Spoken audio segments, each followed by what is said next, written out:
La historia de la Iglesia de Jesucristo merece que se recuerde. Pesquisas. Mormonas.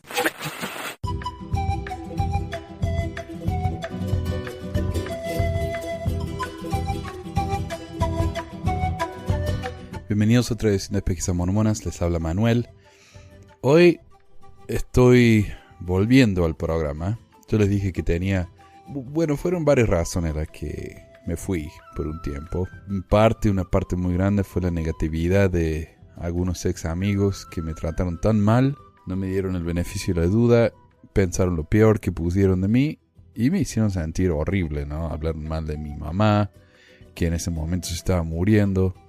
Fue una situación asquerosa, realmente, muy, muy, muy fea. Todos los comentarios negativos en YouTube me estaban causando tanta presión y me cansó, ¿no? Me cansó. Pero después de este par de meses, no sé cuánto fue, 2 o 3 meses, creo que desde agosto, unos 3 meses, como que ya superé, ¿no? La muerte de mi mamá, la pérdida de todos estos amigos, que me doy cuenta que nunca lo fueron. Y después de escuchar, ¿no? El trabajo que tantos voluntarios han hecho y tantos mensajes positivos, tantas cartas, o sea, emails, mensajes de gente agradeciéndome, ¿no? Por este trabajo, ha sido realmente muy conmovedor. Y qué sé yo, al escuchar a esta otra gente grabando los programas, como que me empezó a dar ganas de volver de nuevo. Y el programa de hoy también lo quería grabar yo, porque es un programa muy especial. Pero antes también estaba hablando de que yo tenía un proyecto en el que estaba trabajando y quise dedicarme a eso. Y era la traducción de la biografía de José Smith por su madre. Ahora, si ustedes están en Patreon, ¿no? En patreon.com/pesquisasmormonas, está recibiendo ahí, ¿no? La biografía de José Smith por su madre de apartes, ¿no? Voy traduciendo, incluyendo como 10 páginas por mes. El libro tiene unas 300 páginas y ya van como 10 ediciones, así que llevan como 100 páginas que publiqué, un tercio del libro. Pero ya estoy casi terminado con el libro. Me faltan unas 30 páginas más y ya estoy. Gracias al tiempo que me tomé libre del programa, pude dedicarme a eso. El próximo paso sería revisar el manuscrito, así que si a alguien le interesa leer el libro y dejarme notas, yo incluso les puedo pagar un poquito, no mucho, porque estoy medio pobretón este mes con la operación que tuve y todo eso. Pero, y la medicina acá, saben, en Gringolandia es carísima. Pero, qué sé yo, unos $25 les puedo dar como para apreciar el tiempo, ¿no? Porque yo reconozco que el tiempo de leer algo así es valioso. El tiempo de la gente es valioso y yo lo reconozco de esa manera. Así que sería una especie de qué sé yo, de símbolo, ¿no? Para agradecerles por ayudarme con esto. Y después de eso es escribir las notas, porque quiero que sea una versión anotada, no solo una traducción, así nomás, no quiero que sea un trabajo bien hecho. Así que el proyecto este ya está cerca de ser terminado, como digo, y ya pasamos a la etapa de pulirlo. Pero volviendo a lo del tema de hoy, el programa de hoy es algo que la gente me menciona mucho, especialmente los mormones fieles y muchos cristianos que se sienten muy ofendidos cuando defiendo yo a los hermanos LGBT. Les parece muy, muy horrible eso a ellos. Y me dicen, ¿no? Que Dios nunca permitió la homosexualidad, siempre estuvo en contra, porque la Biblia esto y la Biblia lo otro. Y como sabrán, yo no soy un teólogo. Honestamente me interesa muy poco la teología. A mí lo mío es la sociología y la historia. Pero es que me hablan tanto de esto que ya no me puedo quedar más callado. La Biblia para mí es un libro humano, lo mismo que el libro de Mormón, pero sé que mucha gente lo toma muy en serio. Y entonces, haciendo una investigación, encontré un libro entero, que habla acerca de la homosexualidad en la Biblia. Y hay, obviamente, iglesias, ¿no? Que aceptan a los homosexuales, donde los pastores son homosexuales y están casados con sus parejas. ¿Y cómo se permite eso entonces? Porque todos creen en la misma Biblia. ¿Cómo puede ser que un pastor cristiano, de la misma rama más o menos, o del mismo árbol por lo menos, que estos otros hombres que odian tanto a los homosexuales, piensan que está bien ser gay y cristiano? Y antes de explicar eso, ¿no? Quiero notar un poco el odio asqueroso que esta gente le tiene a los homosexuales. Por supuesto lo justifican con la Biblia, lo mismo que en la época acá de antes de la guerra civil, los dueños de esclavos justificaban la esclavitud con la Biblia. Pero la realidad es que los tipos querían esclavos. Y la Biblia era algo que usaban como para justificar algo que ya se habían convencido ellos mismos. Estas personas odian a los homosexuales. Los odian. Les tienen un asco, como si fueran un bicho feo, asqueroso. Y usan la Biblia solo para justificar ese asco. Pero el asco ya lo tienen. Y por más que la Biblia justificara a los homosexuales, estos tipos encontrarían alguna excusa para odiarlos igual, ¿no? Ahora, imagínense ustedes que yo cambiara la palabra gay o homosexual por, qué sé yo, negro, o mexicano, o boliviano, o argentino, o lo que fuera. Imagínense. Oh, no, los negros son antinaturales. Dios no los creó. Y eso es lo que decían antes. Los negros no son humanos, son solo parte humanos. Por eso no podían tener voto, no podían tener propiedad. Y hoy hacen lo mismo con los homosexuales. Los homosexuales no son algo natural, es una elección, porque obviamente uno puede elegir ser algo odiado por el resto de la sociedad. ¿Quién no querría hacer eso, no? Qué argumento tan idiota, por favor. Nadie elige vivir de una manera que va a ser dificilísimo para uno.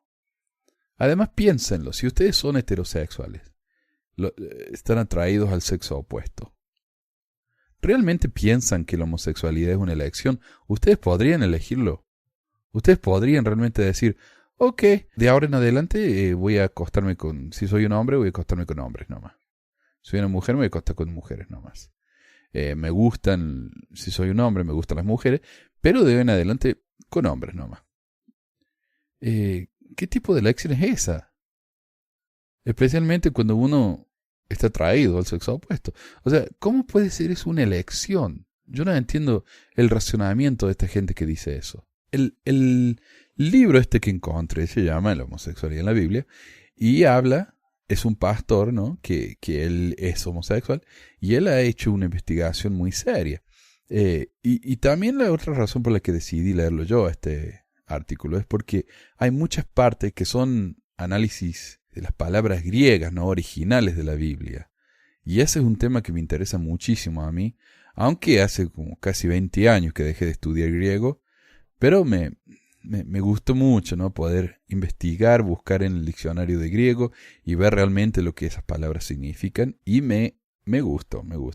A pesar de, como digo yo, que para mí la Biblia es simplemente un libro, ¿no? Y sé que muchos me van a odiar por decir esto, pero bueno, ¿qué se le va a hacer? Hay que ser honesto, ¿no? Con la creencia de uno. Pero si realmente están usando la Biblia para justificar su odio, yo lo que estoy haciendo con esto es mostrarles que no pueden. No pueden porque la Biblia no afirma lo que ustedes creen.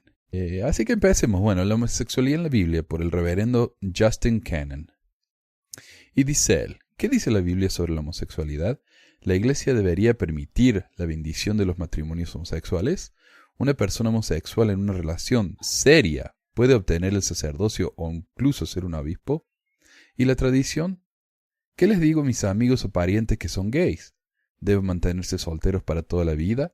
Todos hemos ponderado algunas de estas preguntas en algún momento. Y según el mormonismo, sí, hay que estar solteros para siempre, ¿no? No sean felices a pesar de que el propósito de la vida no es encontrar un compañero y qué sé yo. No, los gays no, se cagan.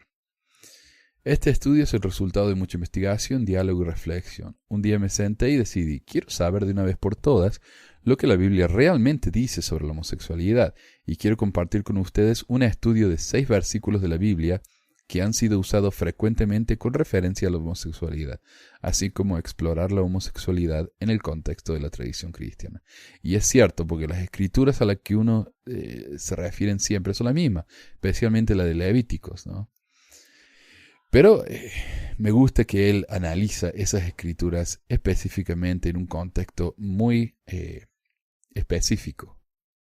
Y ya van a ver el resultado. Terminología. Homosexualidad. La palabra homosexualidad es una palabra combinada del griego homo, que significa igual, y del término latino sexualis, que significa sexo. El término homosexual es de origen moderno. La versión Reina Valera de 1946 de la Biblia fue la primera traducción en usar la palabra. Sodomita. La palabra sodomía no existe en el griego o en el hebreo bíblico. Un sodomita era simplemente un ciudadano de Sodoma, tal como los moabitas eran habitantes de Moab. Cualquier traducción del Nuevo Testamento que use la palabra sodomía o sodomita son interpretaciones claras y no traducciones fieles. Mirando a la Biblia. Hay 6 escrituras de la Biblia que han sido usadas en los años recientes con referencia a la homosexualidad. Estos son Génesis 1:2, el relato de la creación. Génesis 19:1-9, relato de Sodoma. Levítico 18:22, 20:13, código de limpieza. Romanos 1 del 24 al 27, carta de Pablo. 1 Corintios capítulo 6, versículo 9, carta de Pablo. 1 Timoteo capítulo 1, versículo 10, carta de Pablo. Pasemos primero que nada, entonces, al relato de Sodoma. Génesis 19, del 1 al 9. Me parece apropiado empezar con la historia de Sodoma, ya que ha sido usada como un ejemplo principal en el estudio de la homosexualidad. Pero primero debemos entender el contexto de este relato. Dios, según esta historia, envió a 2 ángeles para advertir al primo de Abraham, Lot, sobre la próxima destrucción de Sodoma. Y nos detengamos aquí por un momento. Aún antes de enviar a los ángeles, Dios quiso, según esta historia, destruir a Sodoma. Sea cual fuera la razón, para destruir a la ciudad tiene que ver con el pecado de Sodoma antes de este evento. La historia continúa. Los ángeles vinieron a la ciudad de Sodoma y Lot los recibió en su hogar y les preparó una cena. Entonces, un grupo de hombres rodearon la casa y preguntaron dónde estaban los ángeles que habían venido a la casa. Básicamente gritando, ¿dónde están esos hombres que vinieron a tu casa? Queremos tener sexo con ellos. Lot se rehusó, pero les ofreció a su hija en su lugar, dando la siguiente razón. Miren, tengo 2 hijas que nunca se acostaron con un hombre. Déjenme que se las traiga y hagan con ellas lo que quieran. No hagan nada con estos hombres porque están bajo la protección de mi hogar. ¡Qué horror! Ya vamos a ver por qué él hizo eso, pero me parece una historia tan asquerosa, tan horrible. No violen a estos hombres, violen a mis hijas en lugar. Por favor, que cualquier persona que sea padre y escuche esa historia tiene que sentir algo adentro, ¿no? Que se le revuelva un poco. La turba de hombres insistió en lo que querían y trató de romper la puerta. Los ángeles terminaron metiendo a Lot en la casa y cegando a la multitud. Primero que nada, al interpretar este evento debemos tomar en consideración la situación completa. Lo que está sucediendo es una forma de violación. La turba de hombres quería asaltar sexualmente a los ángeles. La situación también está empapada en una violencia sorprendente. Muchos afirman que la oferta de Lot de sus hijas en lugar de los ángeles implica que el sexo homosexual podría considerarse peor que el sexo heterosexual. Pero el mismo Lot explica la razón de esta acción. No les hagan nada porque están bajo la protección de mi hogar. En nuestra época esto no tiene sentido, pero en el tiempo de Lot, la hospitalidad era un concepto casi sagrado, y es la distinción que hace Lot. Los visitantes son sus huéspedes. Sin embargo, si aceptamos que la distinción está basada en el género, solo podemos concluir que la violación homosexual de ángeles es peor que la violación heterosexual. Usar esta historia para condenar a todo el comportamiento homosexual es algo que no tiene fundamento y verdaderamente estira la historia más allá de su contexto histórico. Pero eso es realmente lo que sucedió.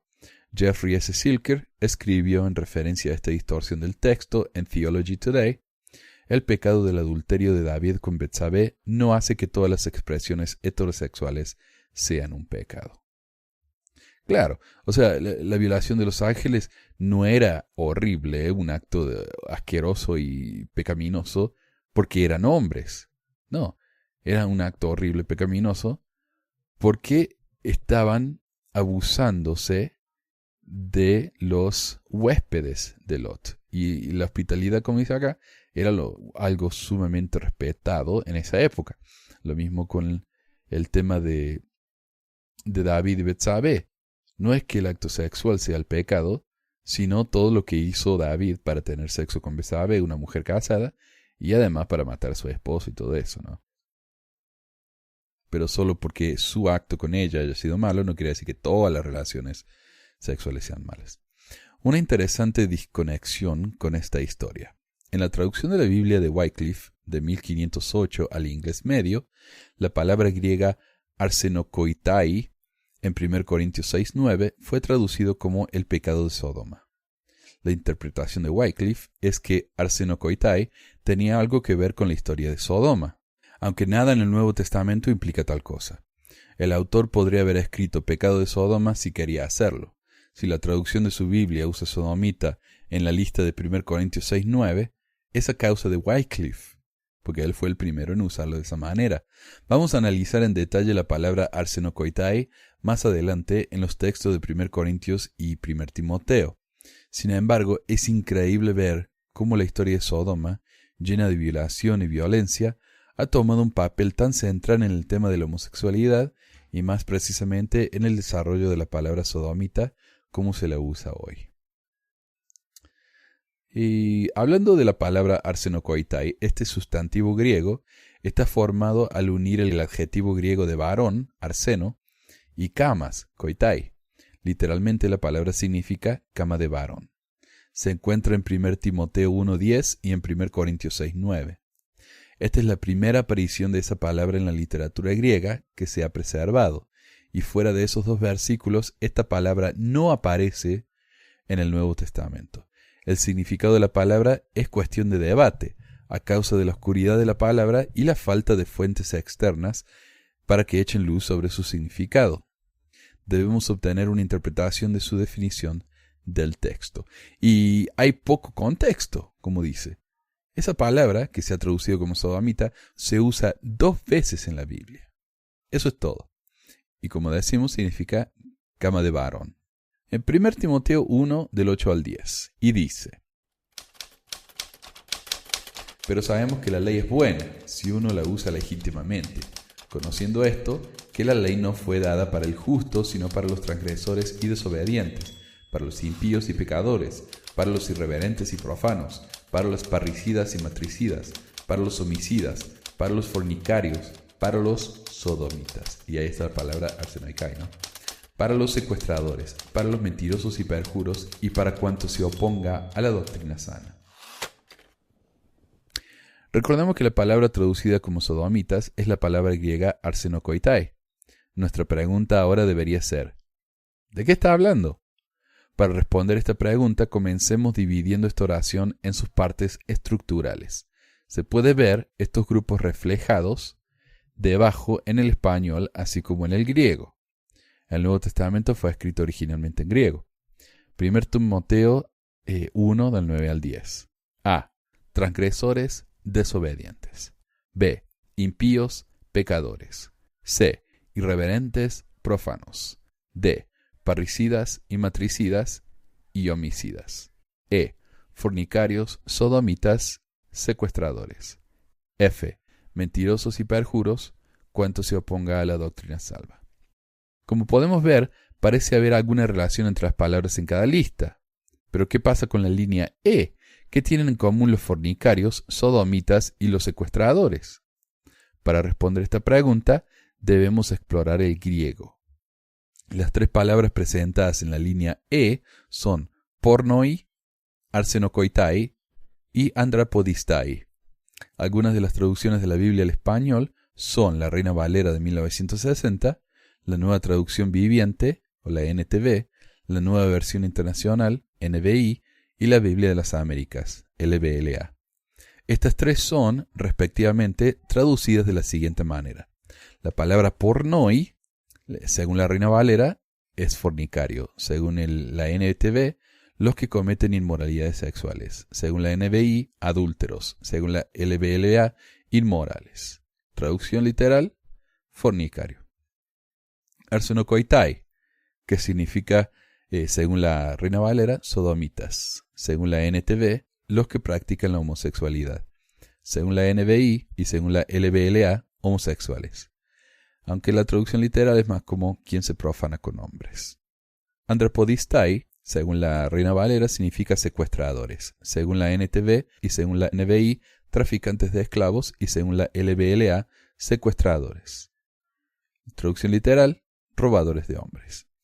Como vemos aquí, no hay un acuerdo definitivo de lo que estas palabras significan, aunque las traducciones coinciden en el sentido general de las tres palabras. Para determinar el significado preciso, usaremos un lexicón. Un lexicón es un diccionario académico usado para determinar el significado de palabras bíblicas. Una búsqueda en el lexicón de griego disponible en searchgodwords.org nos da la siguiente información sobre los términos pornos, la raíz de la palabra pornoi, la primera de las tres palabras.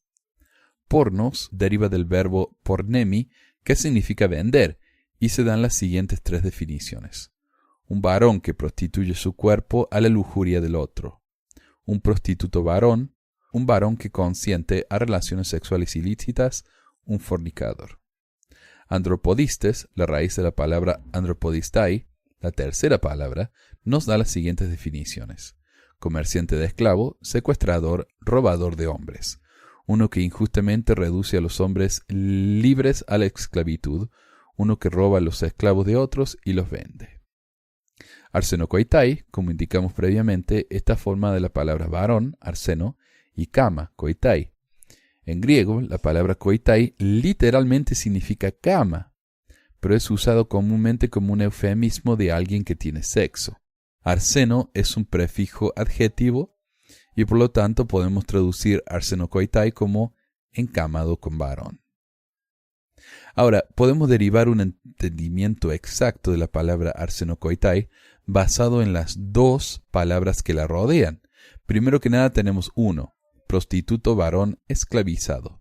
2, encamado con varón. Y 3, vendedor de esclavo. Así es la lista, ¿no?, que nos muestra este versículo de Timoteo. 1, prostituto varón esclavizado. 2, encamado con varón. 3, vendedor de esclavo. Según la traducción clásica, encamado con varón significa sodomita, homosexual. Okay. Y eso es lo malo, ¿no?, el pecado grave. La Biblia New American ofrece un pie de página que puede darnos alguna luz en el contexto histórico. La palabra griega traducida como muchacho prostituto puede referirse a los catamitas, es decir, a los niños o a los varones jóvenes que fueron mantenidos para los propósitos de la prostitución, una práctica que no era poco común en el mundo greco-romano. En la mitología griega, esta era la función de Gaminedes, el copero de los dioses, cuyo nombre latín era Cátamo. Había una práctica común en la que los hombres de la época de Pablo tenían muchachos esclavos, mascotas, que explotaban sexualmente. Estos muchachos eran prepúberes y sin barbas, por lo que parecían mujeres. Hoy esta práctica se conoce como pederastia. Se vea como se vea, el pornos es claramente un prostituto. Manteniendo esto en mente, veamos lo que tenemos hasta ahora. El prostituto esclavizado, el encamado con varón y el mercader de esclavos. Esas son las tres cosas tan pecaminosas de las que habla la Escritura. Esta dinámica contextual lo lleva a uno a entender arsenokoitai como alguien que duerme con el prostituto, el hombre que literalmente yace en la cama con ellos. Es como si Pablo estuviera diciendo, los prostitutos varones, los hombres que duermen con ellos y los comerciantes de esclavos que se los venden. No solamente el contexto sintáctico e histórico apunta a esta conclusión, sino que el sentido literal de la palabra arsenokoitai también. Si esta traducción de arsenokoitai es correcta, también debería tener sentido lógico en la única otra escritura donde es usada, 1 Corintios 6:9, ya sea confirmando o refutando nuestra teoría sobre esta palabra. Entonces, para revisar y antes de pasar a Corintios, quiero que leamos esa escritura de nuevo. Dice: pero sabemos que la ley es buena si uno la usa legítimamente, conociendo esto, que la ley no fue dada para el justo, sino para los transgresores y desobedientes. Entonces ahí está el primer par: transgresores y desobedientes. Para los impíos y pecadores, ahí está la segunda. para los irreverentes y profanos, para los parricidas y matricidas, para los homicidas. Ahí está el par. Parricidas y matricidas, homicidas. Para los fornicarios, para los sodomitas, para los secuestradores. Ahí está el quinto grupo. Fornicarios, sodomitas, secuestradores. Según la traducción y según lo que entendemos, no solamente de la sintaxis, sino también del contexto, esto sería, en vez de traducirse como fornicarios, sodomitas y secuestradores, tiene muchísimo más sentido si decimos los esclavos adolescentes prostitutos, los que se acuestan con esos esclavos prostitutos y los que venden a estos esclavos prostitutos. Entonces, no se refiere a la homosexualidad, se refiere al pecado de la esclavitud y de la venta de los esclavos. Y podemos expandirlo y decir que se trata también de la prostitución. Ok. Pero de nuevo, no tiene nada que ver con la homosexualidad. O sea, no hace referencia a la homosexualidad ni se refiere directamente a eso. Pero bueno, de nuevo, la palabra arsenokoitai tiene sentido en Timoteo, pero tiene sentido en el otro versículo, en el único otro versículo donde es usado, 1 Corintios 6, 9 al 10, el cual dice: ¿no sabéis que los injustos no heredarán el reino de Dios? No erréis, ni los fornicarios, ni los idólatras, ni los adúlteros, ni los afeminados, ni los que se echan con varones, ni los ladrones, ni los avaros, ni los borrachos, ni los maldicientes, ni los estafadores heredarán el reino de Dios. Versión Reina Valera.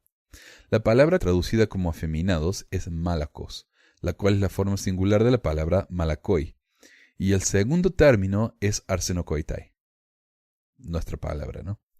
Algunas traducciones comunes incluyen, para malakos, según la Reina Valera, afeminados, según la NTV, prostitutos, según la NBI, sodomitas, y según la LBLA, afeminados. O sea, un rango bastante grande de interpretaciones ahí, ¿no? Arsenokoitai, según la NTV, practican la homosexualidad. Según la NBI, pervertidos sexuales, y según la LBLA, homosexuales. Ok. El término malakoi significa blando. En Mateo 11:8 ha sido usado como un adjetivo que se refiere a la ropa, pero en ese contexto es usado como un sustantivo y su significado no es claro. Nuestro entendimiento de arsenokoitai, tal como está usado en 1 Timoteo 1:10, como hombres que duermen con prostitutos, tiene sentido junto a esta palabra malakis, la cual ha sido traducida como prostitutos. Sí, tiene perfecto sentido. Y en 1 Corintios 6:9 puede confirmar lo que hemos descubierto sobre el sentido de esta palabra tan oscura. Es natural que Pablo reprenda no solamente a los prostitutos, sino también a los encamados con varón o los hombres que duermen con esos prostitutos. Como podemos ver, estos dos versículos hablan de la práctica de la prostitución y probablemente de la pederastia y no de la homosexualidad. Ahora, Romanos 1:27 claramente dice: y de igual modo también los hombres, dejando el uso natural de la mujer, se descienden en su lascivia unos con otros, cometiendo hechos vergonzosos hombres con hombres y recibiendo en sí mismo la retribución debida a su extravío. ¿No es eso lo suficientemente claro? Bueno, aquí no hay palabras griegas oscuras. ¿Cómo podemos entender esto entonces? Para entender de qué está hablando Pablo, debemos mirar el evento en su totalidad y no solo porciones aisladas. Cada versículo en esta historia nos da una pista de la situación. Versículo 24. Por lo cual también Dios los entregó a la inmundicia en las concupiscencias de sus corazones. Aquí, si estuviéramos haciendo una pintura, empezaríamos con la imagen de la lujuria, ¿no? La concupiscencia. Versículo 25. Ya que cambiaron la verdad de Dios por la mentira, honrando y dando culto a las criaturas antes que al Creador. Aquí dice que hay falsedades e idolatría, o sea, adoran algo que no es Dios. Versículo 26. Dios los entregó a pasiones vergonzosas.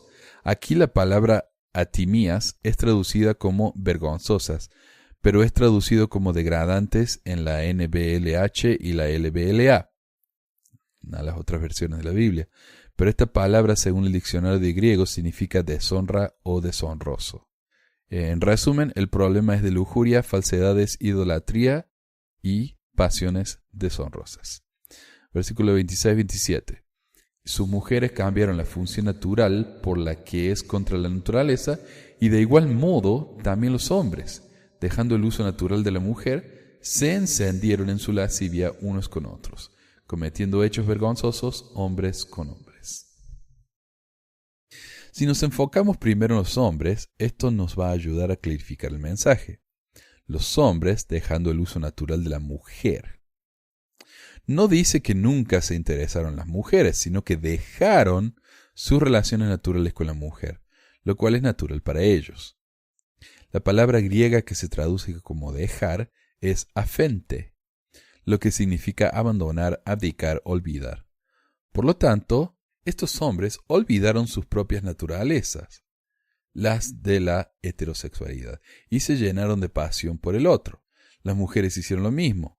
Como podemos ver, Pablo está hablando de individuos que participaron en sexo homosexual, lo cual es contrario a su naturaleza. ¿Y por qué los hombres harían eso? Como cualquier estudioso bíblico diría, el contexto lo es todo. Esta es una situación de lujuria, falsedad, idolatría y pasiones deshonrosas. En este relato hay un número de hombres y un número de mujeres, ambos en plural. Esto definitivamente se trata de una orgía. Todos están llenos de lujuria y pasiones deshonrosas, teniendo sexo con quien sea y como sea. Pero ¿por qué Pablo hablaría de orgías? Un poco de investigación nos enseña de la práctica pagana de las orgías sexuales sagradas. Baal era la deidad cananea que era adorado con orgías sexuales en el monte Peor en Moab, con el cual Pablo estaba familiarizado. Con este contexto en mente, leamos la historia otra vez. Por lo cual también los entregó Dios a la inmundicia en los apetitos de sus corazones, de modo que deshonraron entre sí sus propios cuerpos, ya que cambiaron la verdad de Dios por la mentira, honrando y dando culto a las criaturas antes que al Creador, el cual es bendito por los siglos. Amén. Por eso Dios los entregó a pasiones vergonzosas, pues aún sus mujeres cambiaron las relaciones naturales por las que van contra la naturaleza. Del mismo modo también los hombres, dejando la relación natural con la mujer, se encendieron en su lascivia unos con otros, cometiendo hechos vergonzosos hombres con hombres y recibiendo en sí mismos la retribución debida a su extravío. Cualquier persona que aísle la frase relaciones naturales para declarar que las relaciones homosexuales son antinaturales, está inyectando sus propios prejuicios y leyendo totalmente fuera de contexto. Aun si aislamos esta frase, debemos admitir que es usada solo para condenar a los heterosexuales que van en contra de su naturaleza heterosexual y participan en relaciones homosexuales. Peter Gómez, pastor en la Universidad de Harvard, clarifica aún más en su libro The Good Book. No está claro que Pablo distinguió, como nosotros debemos hacerlo, entre personas homosexuales y personas heterosexuales que se comportaban como homosexuales. Pero lo que es claro es que lo antinatural es cuando uno, el heterosexual, se comporta en la manera del otro, del homosexual. Del mismo modo, parecería que es antinatural cuando el homosexual se comporta como un hetero. Hasta ahora hemos visto las 3 escrituras del Nuevo Testamento usadas en referencia a la homosexualidad, así como la narrativa sobre Sodoma. Esto nos deja con 2 escrituras más que se menciona cuando se habla de este tema: la narrativa de la creación y Levítico 18:22, y el verso paralelo 20:13. La narrativa de la creación, Génesis 1 al 2. Esta es una historia sobre Adán y Eva, no sobre Adán y Esteban. Probablemente todos hemos oído esto. En The Good Book, Gómez escribe lo siguiente correspondiente a la narrativa de la creación. Los autores de Génesis estaban tratando de responder la pregunta ¿de dónde venimos? Entonces, como ahora, la única respuesta plausible es de un hombre y una mujer. La historia de la creación no pretende ser una historia antropológica o de todas las relaciones sociales. No menciona nada sobre la amistad, por ejemplo. Sin embargo, no asumimos que la amistad es condenada o anormal. No menciona el estado de ser soltero, y sin embargo sabemos que ser soltero no es condenado, y que en ciertas circunstancias religiosas, ser célibe es considerado un gran honor. En otras palabras, Adán y Eva es la única relación para este relato específico que tiene sentido. Es una historia sobre la creación, y solo una relación procreativa, es decir, heterosexual, sería apropiado en esta historia en particular. Si alguien, a pesar de esto, basa su opinión sobre la homosexualidad solo en la historia de la creación, el ejemplo no solo estaría fuera de contexto, sino que estaría basado en un argumento débil. Entonces, cuando ellos dicen, pero Dios organizó esta pareja, Adán y Eva, sí, esa es una historia, como dice aquí, de la creación. Y como sabemos, una pareja homosexual no puede tener hijos. Entonces no funcionaría. Y sería tan inapropiado como incluir a una pareja homosexual en este versículo, como el incluir a una persona soltera o incluir a una pareja heterosexual que tiene problemas de fertilidad. Y sin embargo, ser soltero o tener problemas de fertilidad no son pecados. Entonces no podemos asumir de esta escritura que la homosexualidad es un pecado. Y esto nos deja con la última, la más usada, Levítico 18:22. Miramos algunas traducciones diferentes de Levítico 18:22. Reina Valera dice, no te echarás con varón como con mujer, es abominación. La DHH dice, no te acuestes con un hombre como si te acostaras con una mujer, ese es un acto infame. La BLP dice, no te acostarás con un hombre como se hace con una mujer, es cosa aborrecible. La pregunta que debemos hacer es, ¿qué dice esto realmente? ¿Y cuál es el contexto de esta ley? No hay personas que bromean diciendo, bueno, sí, no te puedes acostar con un hombre como te acostas con una mujer, porque no funcionaría. Hay que hacerlo diferente, ¿no? La pregunta que debemos hacer es, ¿qué dice esto realmente y cuál es el contexto de esta ley? Levítico es el libro de la ley. Contiene de todo. Da mandamientos para los hombres de no cortarse las puntas de las barbas, ordena que no se tengan relaciones sexuales durante la menstruación, no debían cosechar diferentes plantas en el mismo campo y tenían leyes dietarias estrictas. El código sagrado, como se llamaba, fue escrito para distinguir a los hebreos, moral y ritualmente, de los babilonios y los cananeos. A menudo se los conoce como las leyes de pureza. Ahora, veamos lo que el Nuevo Testamento dice sobre esta ley.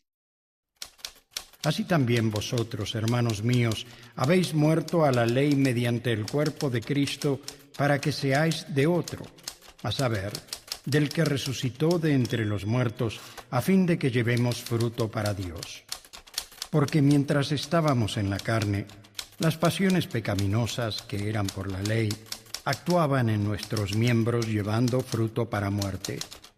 Pero ahora estamos libres de la ley por haber muerto para aquella en la cual estábamos sujetos, de modo que sirvamos en novedad de espíritu y no en lo viejo de la letra.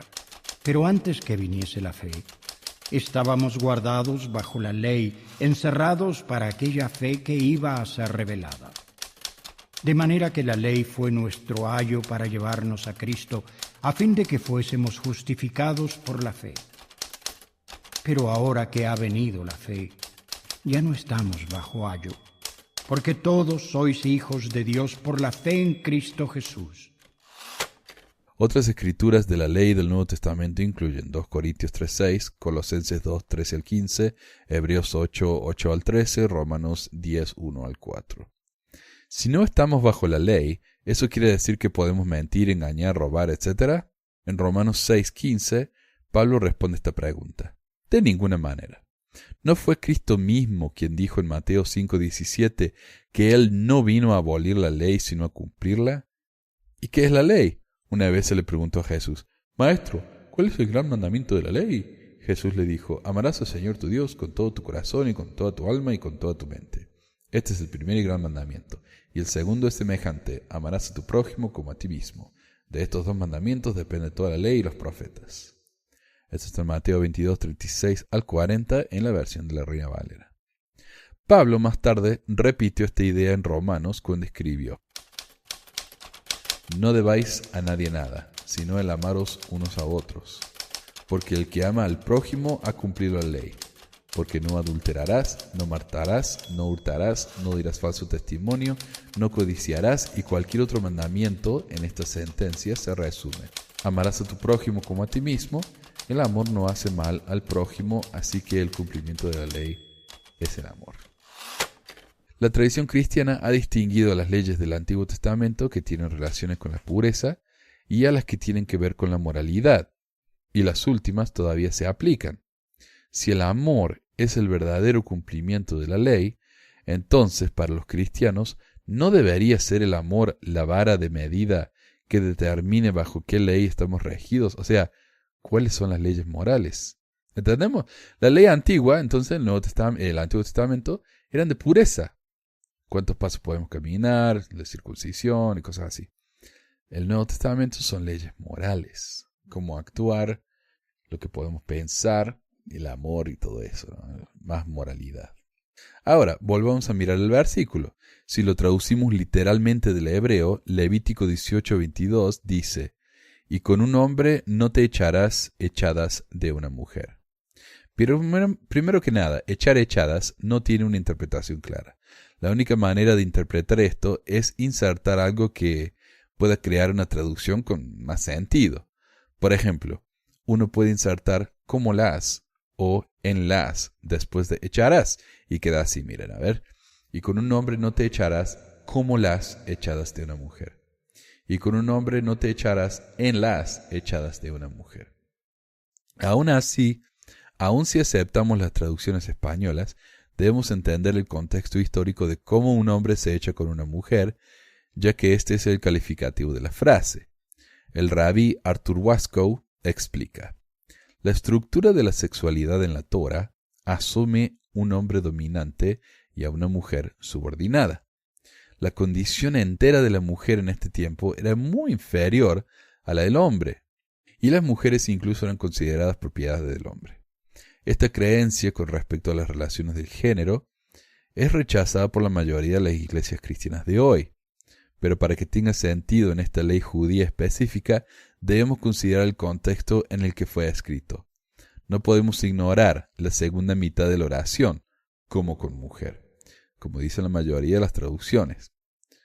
Para que uno de los hombres en la relación sexual sea tratado como uno trataría a una mujer, el hombre debería tomar una condición inferior.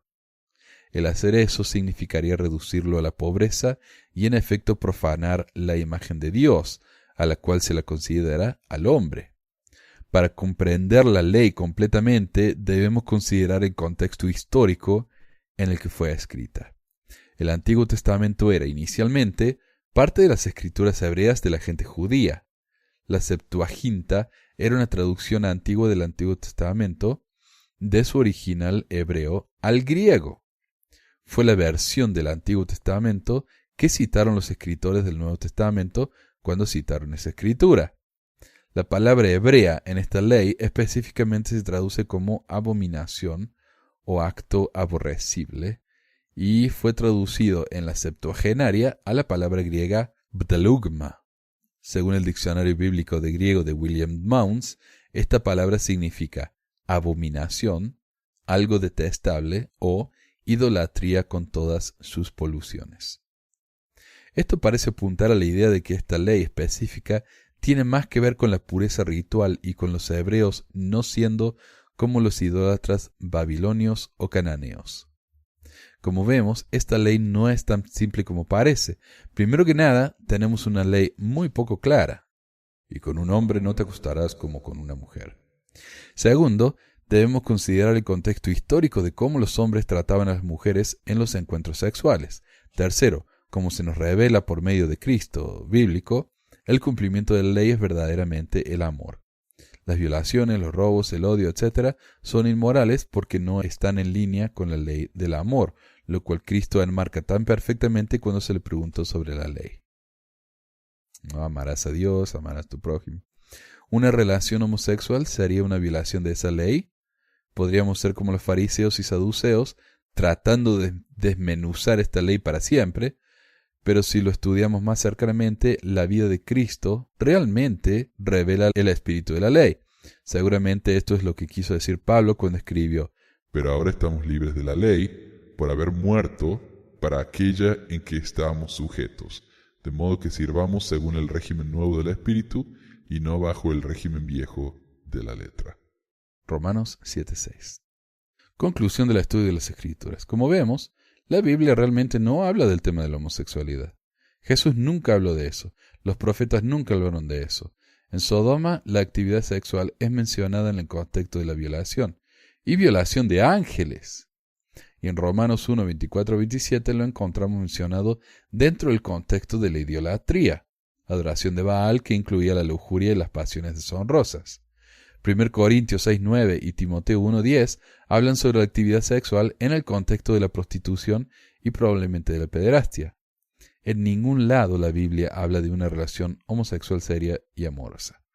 Lo único que los autores de la Biblia sabían sobre la homosexualidad era lo que veían expresado en la adoración pagana de Baal, la prostitución templar, etc. Usar la Biblia para condenar la homosexualidad implica proyecciones de nuestros propios prejuicios y estrecha el texto bíblico mucho más allá de lo que dicen las Escrituras. Pero históricamente, la Biblia ha sido sacada de contexto y torcida para oprimir a casi todas las minorías que uno puede imaginarse, incluyendo a las mujeres, a los negros, a los niños, a los judíos, y la lista sigue. Como diría el estudioso del Nuevo Testamento Robert M. Price, la Biblia realmente ha sido usada como un muñeco de ventríloco. Uno le ha sacado la interpretación que quiera. La tradición de la Iglesia. La tradición, sin embargo, enseña que el matrimonio es un sacramento designado para un propósito muy específico. Lo siguiente está tomado del artículo Matrimonio homosexual del United Methodist Clergyman Text Sample. Al hablar del matrimonio homosexual cristiano, uno debe prestar atención a la tradición de la Iglesia. San Agustín es la figura principal en las enseñanzas de la Iglesia sobre el matrimonio. Para él, el matrimonio es un oficio, una obligación en la que uno sirve a la Iglesia y a la sociedad en general. Este oficio sirve tres fines. Primero, el fin procreativo, el cual San Agustín entiende como el criar hijos para el reino de Dios. No es algo primario tener hijos propio en un sentido biológico. O sea, uno puede hacer eso con un hijo adoptado también. El segundo fin es el fin intuitivo en que las parejas aprenden a ser fieles el uno al otro y a Dios y se convierten en testigos de una orden de caridad. El tercero es el fin sacramental, el cual Agustín relaciona más con la insolubilidad del matrimonio. Mientras que Agustín ve al matrimonio como un servicio para evitar la lujuria, en la Edad Media se desarrolla una perspectiva más positiva en la que el matrimonio contribuye a crecer en santidad. Es como la escritura esa que dice, si van a estar quemándose, mejor cásense, ¿no? El punto de que el matrimonio en la tradición cristiana sirve un número de fines, procreación, fidelidad sacramental, apoyo mutuo y compañerismo amoroso. Lo que es revelador de todo esto es que estos fines pueden cumplirse en matrimonios homosexuales. Incluso los fines procreativos, cuando uno lo entiende como criar hijos para el reino de Dios y no primariamente como una función biológica. Según esta tradición, es apropiado que las parejas gays y lesbianas se casen en la iglesia y no es una violación de las escrituras o de la tradición.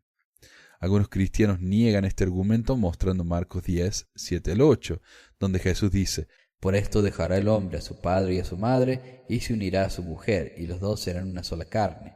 Así que no son ya dos, sino uno.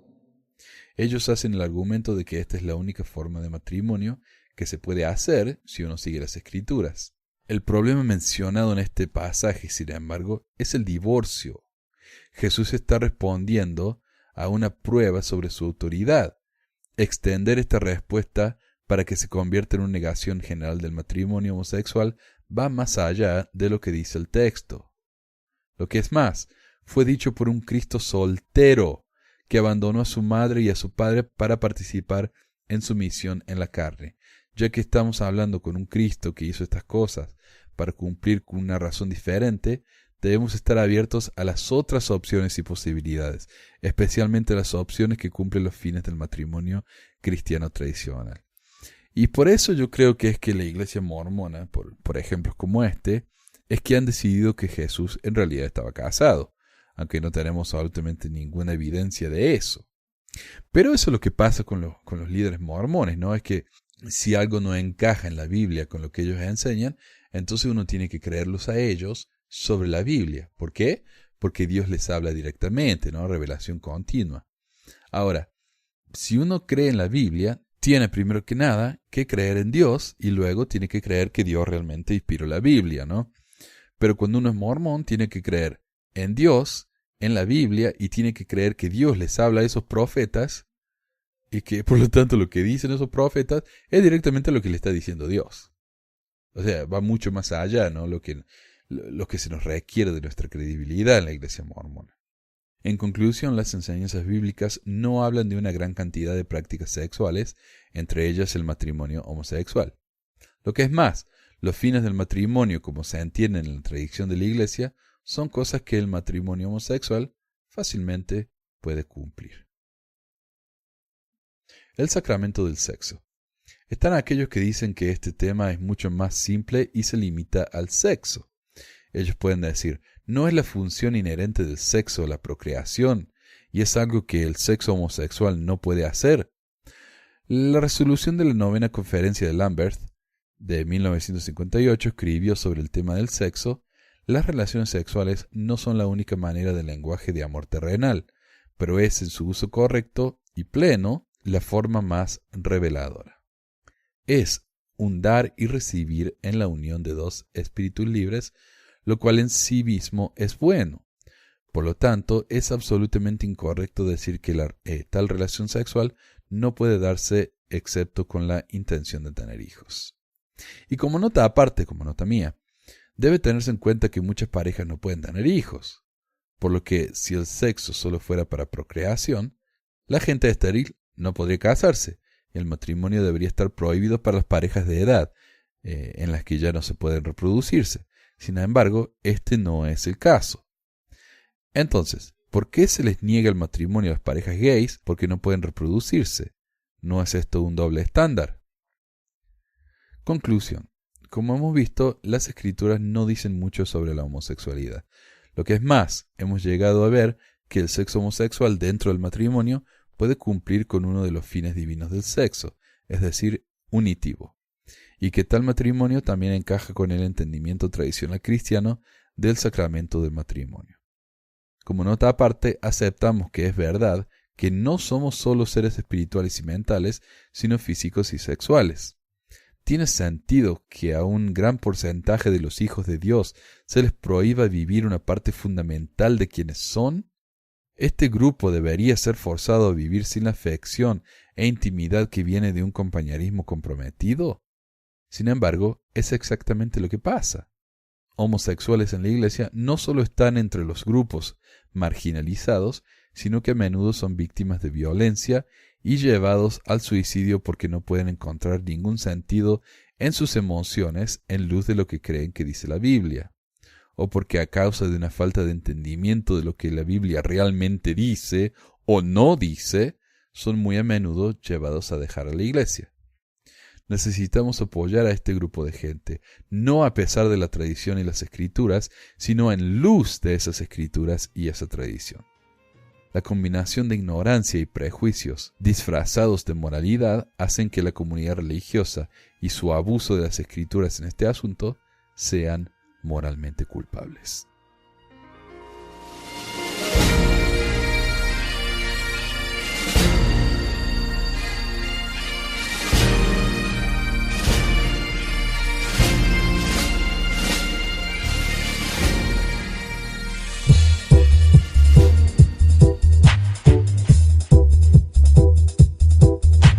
Gracias por escuchar esta edición de Pesquisas Mormonas. No se olvide de visitar nuestro website en pesquisasmormonas.com o pesmor.com y nuestro blog en pesquisasmormonas.org o pesmor.org.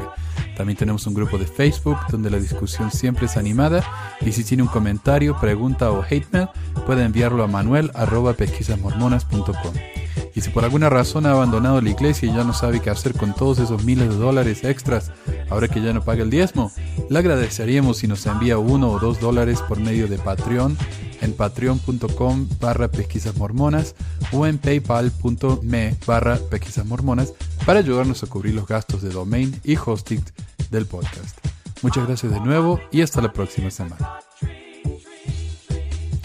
La música del comienzo del podcast es la canción de la primaria Historias del Libro de Mormón por Clive Romney. La canción previa a esta es Lo ora el profeta del ex de Acevedo y esta es la versión de la banda Roosters de la canción de la primaria Palomitas de Maíz. ¿Por qué ayudar a pesquisas mormonas?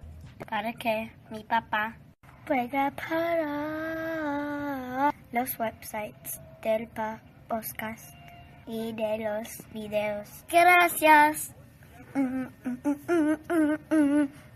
Pesquisas mormonas. Pi, pi, pi.